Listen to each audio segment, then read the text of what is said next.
The top stories: an Ethiopian GERD negotiator says the second filling of the dam never breaches the Declaration of Principles signed among Egypt, Sudan and Ethiopia in 2015. And scholars laud Ethiopian government's unilateral humanitarian ceasefire in Tigray, calling it proper and timely.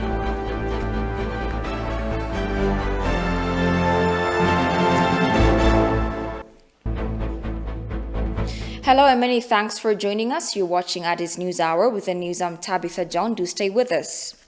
An Ethiopian negotiator on the issue of the GERD chastises Egypt and Sudan for accusing Ethiopia of breaching international law by proceeding with the second filling of its mega dam.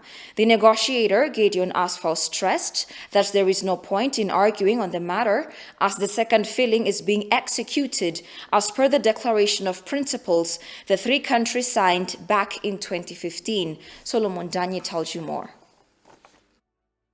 It's been more than 10 years since Ethiopia, Sudan and Egypt broke up in a dispute on the use of the Nile waters as Ethiopia launched the construction of a huge hydropower dam on the river Abai.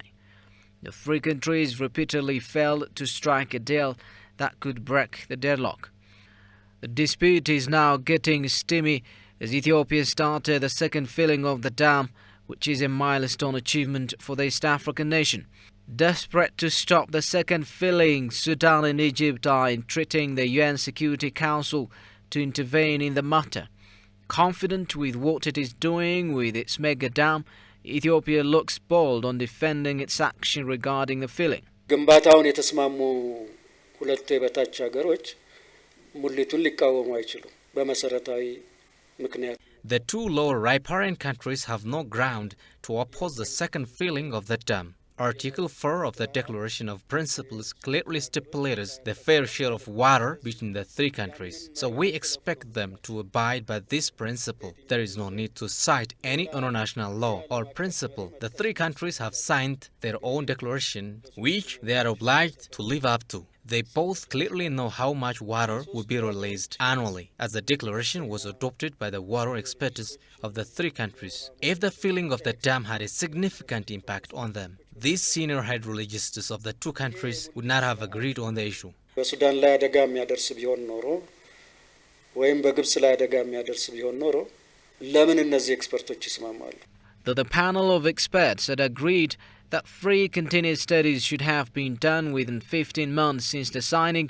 The two countries interrupted the process with their rigid stances, the negotiators said, adding that their misleading media campaign would ruin the negotiation. በተለይ ሁለቱ ሀገሮች ከነዚህ በሚዲያ የሚነገሩ አንዳንድ The two countries should refrain from releasing disinformation that may hamper the progress of talks. Spreading misinformation in the capacity of an expert or a leader would not help the negotiation. Rather, it creates barriers. የሚያደርሱ ነገሮችን በኤክስፐርቶችም ሆነ በመሪዎች ደረጃም Ethiopia firmly believes that the matter should be dealt with the talks in the facilitation of the African Union, while Egypt and Sudan are calling the international community to intervene.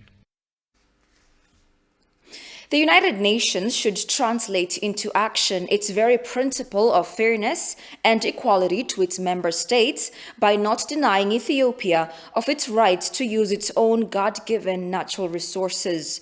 The Ethio-American political science and international relations professor Baruch Hailu Besha made this remark in an interview with ETV English. He also says the second filling of the dam is going on in a transparent and open way as agreed upon in the Declarations of Principles in 2015, and it is not clear as to why Sudan and Egypt are violating the very agreement they have signed. Ethiopia, in developing the Abai River for its needs, has asserted time and again its intention of causing no harm to lower riparian countries. However, Egypt and Sudan are still complaining about it and seeking the help of the Arab League and the UN Security Council. The political science and international relations professor Baruch Hailu Besha calls on the United Nations Security Council to translate into action its very principle of fairness and equality by not denying Ethiopia of its rights to use its own God-given natural resources. From what I read a few minutes before I got into your interview, is Tunisia is has submitted a draft resolution that calls on Ethiopia to stop or to seize the filling of the dam. Yes, they have done that, and that I think will not be taken lightly by Ethiopia. The Security Council, I think, should really take a look at the laws, the international laws, especially when it comes to transborder laws. The Geneva Convention of 1997 should be clearly underlined. Ethiopia, as a transborder country, has the right to use the water and to let go. As long as Ethiopia does not stop it, it has every right to do that. Regarding the Security Council, fairness to each member. Denying Ethiopia its right to use its God-given resource, I think it's like committing a suicide on the United Nations. It's like, I will put it like when the League of Nations did not come to help Ethiopia when fascist Italy aggression was committed on Ethiopia. Doing that by the UN now, it's going to be a historical blunder, and I'm sure there are many sane countries, members of the Security Council, which will not come on board supporting this really tainted Tunisian draft resolution. He also says the second filling of the dam is going on in a transparent and open way, as agreed upon in the DOP in 2015, and it is not clear as to why Sudan and Egypt are violating the very agreement they have signed. First and foremost, the second filling of the dam was done in a very transparent and open way. Ethiopia was transparent. Even when Ethiopia started the filling of the dam, it did it not just orally, but it was in written form to the governments of Egypt and the Sudan, full stop. From this day on, we have begun to fill the dam. And why now? It is because of the rainy season. Heavy rains, as you know, in our part of the world, in Ethiopia, begins in July. And Ethiopia was hoping, just like a year ago, that due to the good conditions, it is God-given, rather it's God sent, really. A good amount of rain, that in a few days' time, we might fill up what Ethiopia requires for the second filling, which is 13.5 billion metric cube. This was decided in March 2015, 23 March 2015, by the DOP, we call it for short, an agreement on the declaration of principles between Egypt, Ethiopia, and the Sudan. It was signed by the three leaders. It was agreed upon. I can even cite you by Article 5.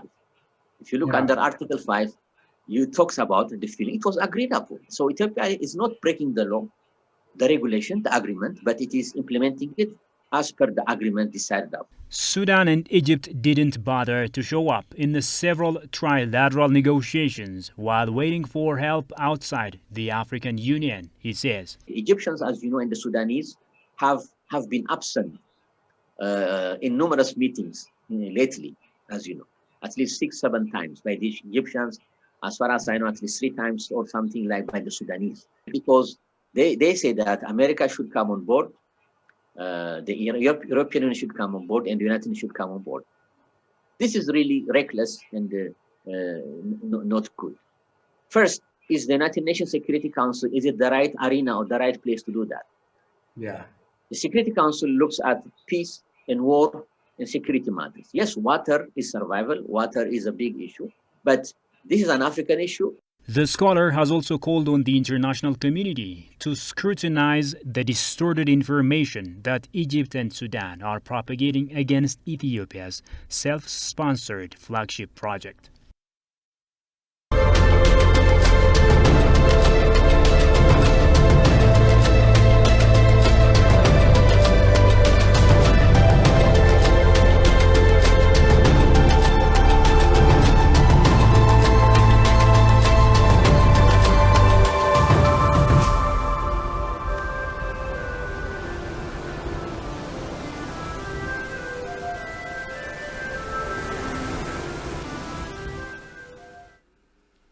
You're watching Addis News Hour.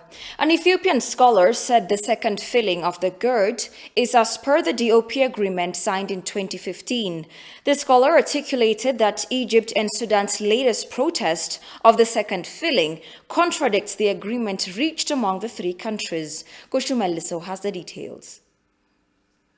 From the very inception of GERD back in 2011 till now, neither Egypt nor Sudan were happy about the biggest African hydro dam news. Multiple trilateral negotiations have been held, but due to Egypt's slippery position, none of the round talks ended with concrete results. Talking to Meet ABC, Samuel Tafarra from Center for African and Asian Studies at Addis Ababa University articulated that Egypt and Sudan's position over the second filling of the dam violates the Declaration of Principles Agreement signed among the three countries back in 2015. That push has been seen after the signing of the Declaration of Principles in 2015 by the three heads of states, which al-Sisi still remains in power. And they have been propagating an agenda which contradicts actually the principles enshrined in that particular declaration. It was very clear from the beginning that the filling of the dam is part and parcel of. It was clearly stipulated in there. Yeah, right? it was clearly stipulated in the process. They have understood, they have signed it, they have agreed to it. And I don't see why they're bringing this over and over again. According to Samuel, Sudan was not against the GERD construction some years back, but now due to Egypt's heavy-hand influence, the country loses its stance and reached to the present anti-GERD position. For Sudan, it's very interesting because they have been even participating in the construction of the dam itself at the first few years. Once Bashir was gone and the new transitional government led by Hamdok came into power, the civilian part and the military part has not been in good terms, and they have not been in agreement for long. And Egypt can be blamed for that, right?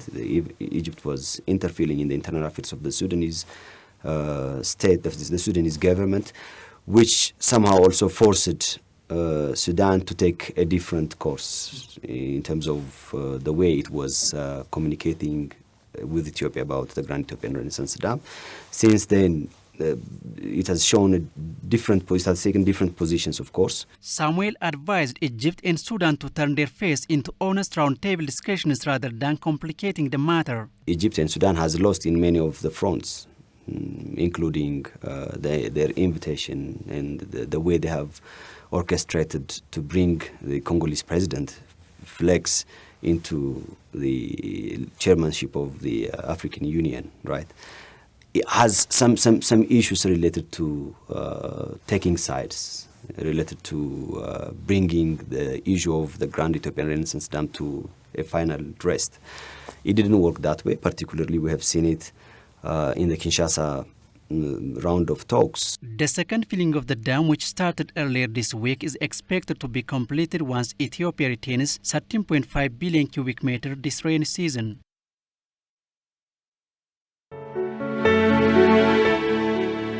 The TPLF group that were pursuing continued its belligerence to protect few individuals.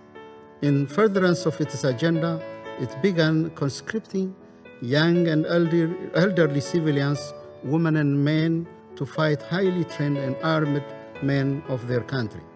This exposed the people in Tigray for the military confrontation that are not prepared for. We will augment humanitarian efforts in the region, including distribution of food and non-food items from warehouses across Tigray. The National Disaster Risk Management Commission and the 5 humanitarian agencies deployed in all waradas of the region are set to resume their function.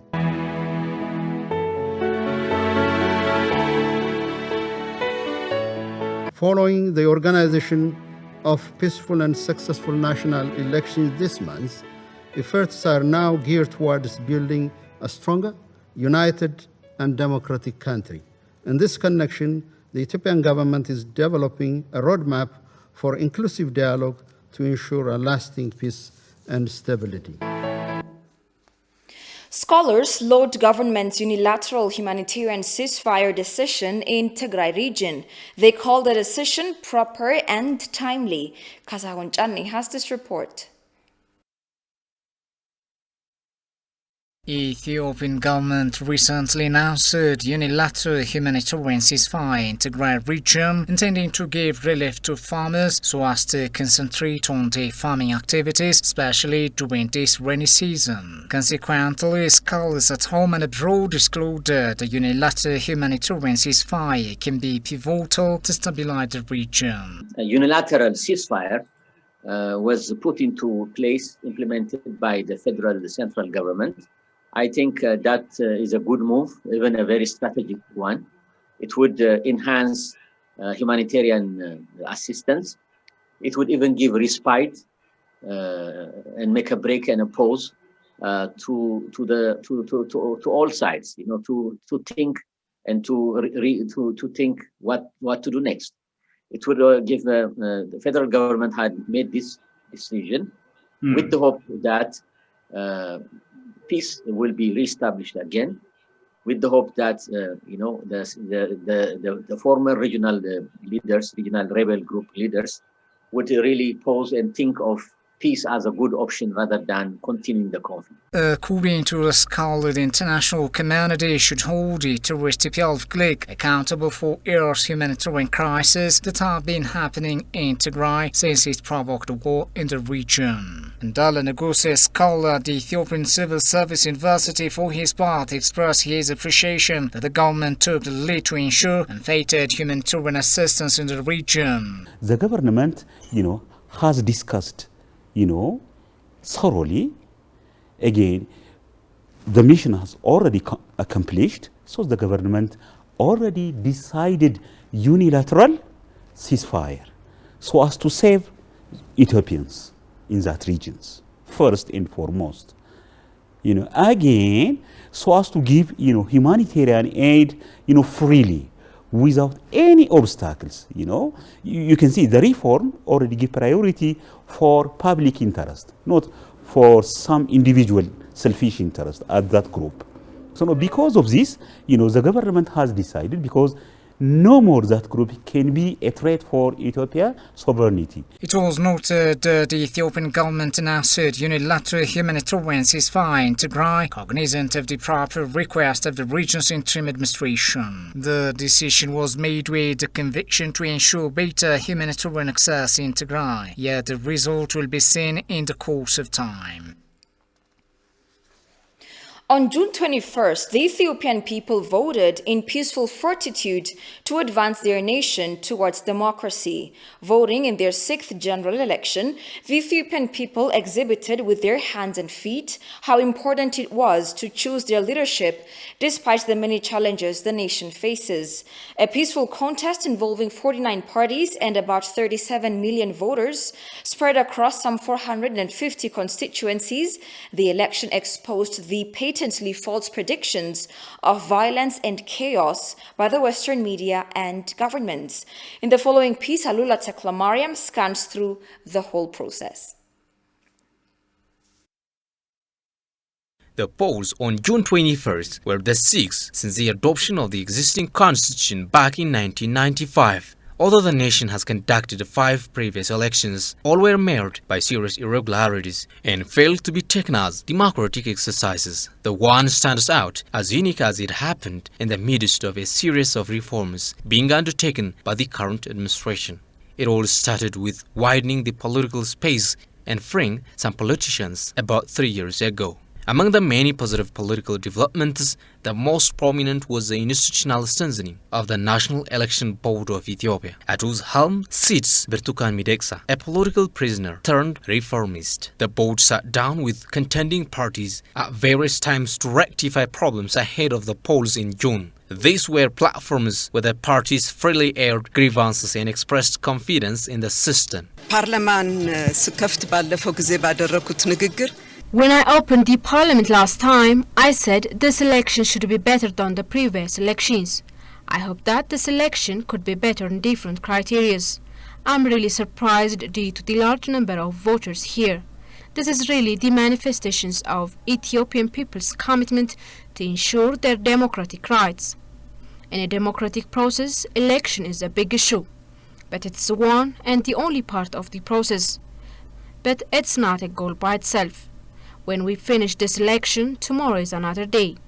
Therefore, we all Ethiopians should stand in unison to address other challenges of our country.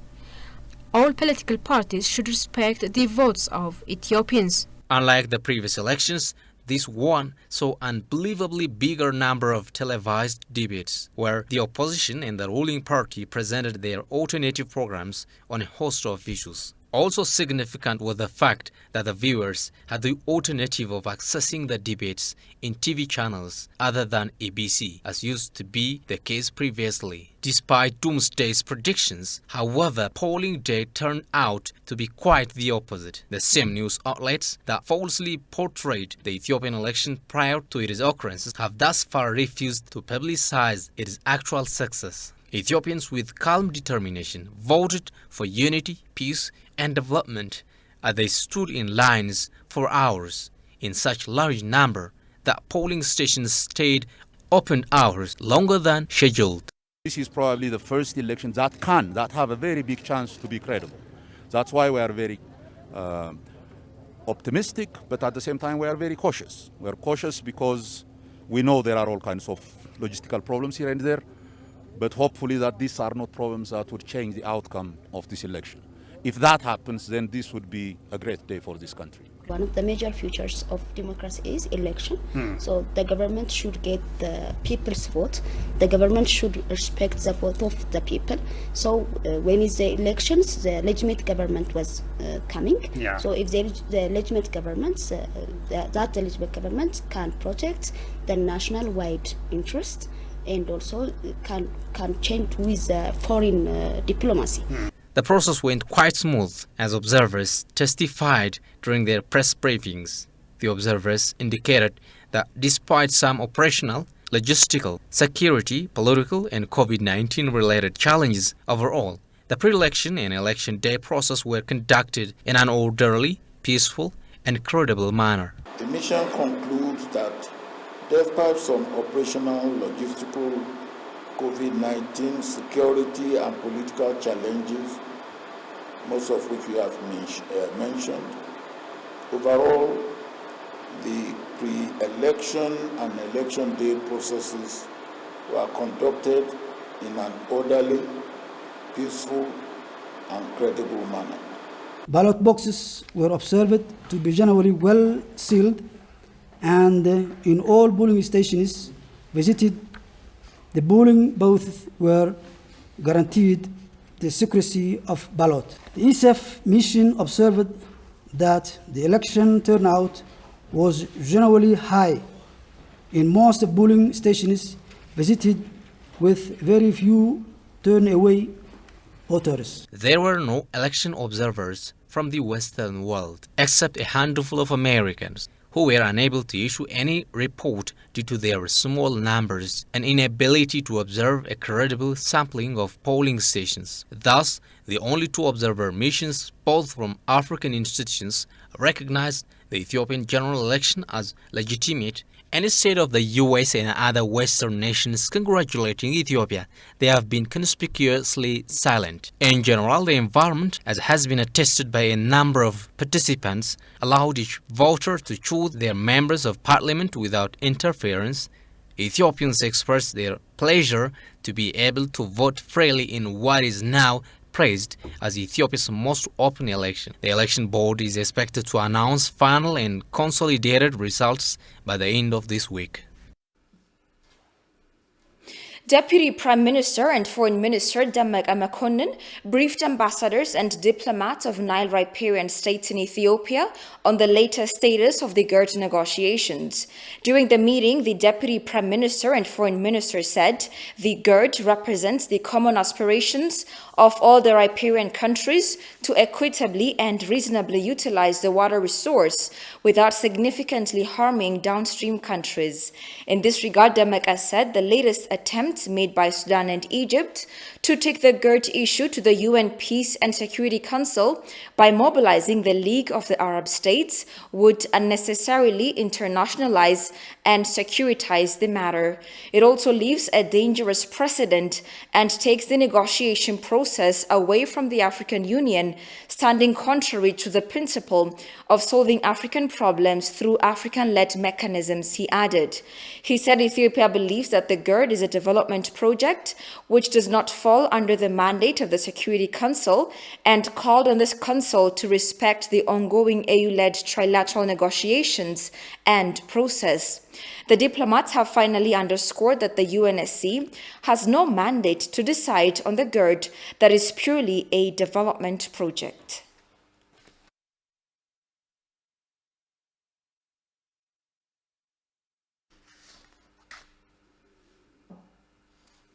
Ambassador Mulu Solomon presents letter of credentials to President of the Republic of Poland.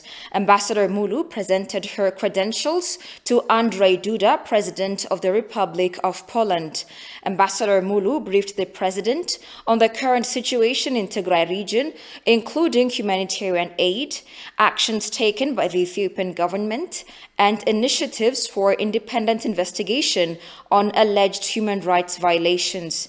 The ambassador stressed Ethiopia's important role for peace and security in the Horn of Africa and requested for understanding based on corroborated information as the world is flooded with fake news.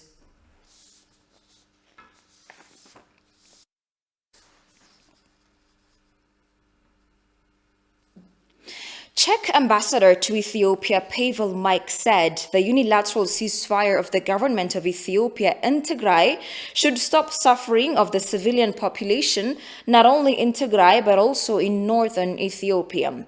Speaking to ENA, Ambassador Mike said that the unilateral decision of the government of Ethiopia would stop the black shirts and suffering of the civilian populations in the region. Czech Republic will be working together with the government of Ethiopia on this issue as the declaration of the humanitarian ceasefire helps to stop the war between brothers, Ambassador Mikes noted. He pointed out that the Czech Republic always supports the national unity and sovereignty of Ethiopia.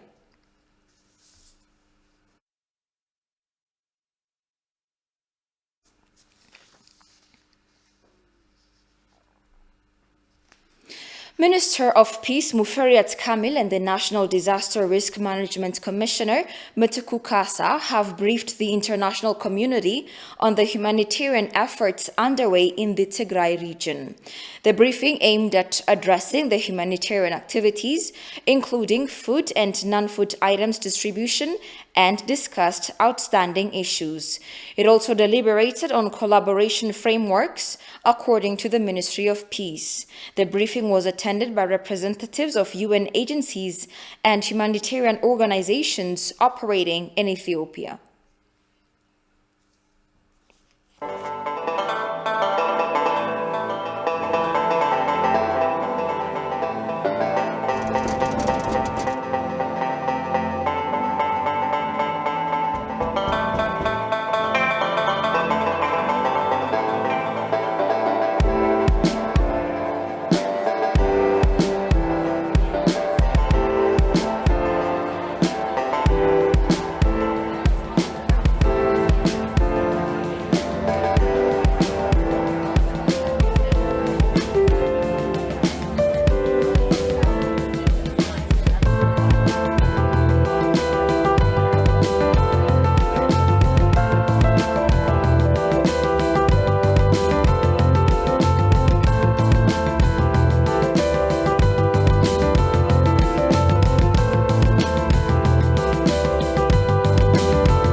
And finally,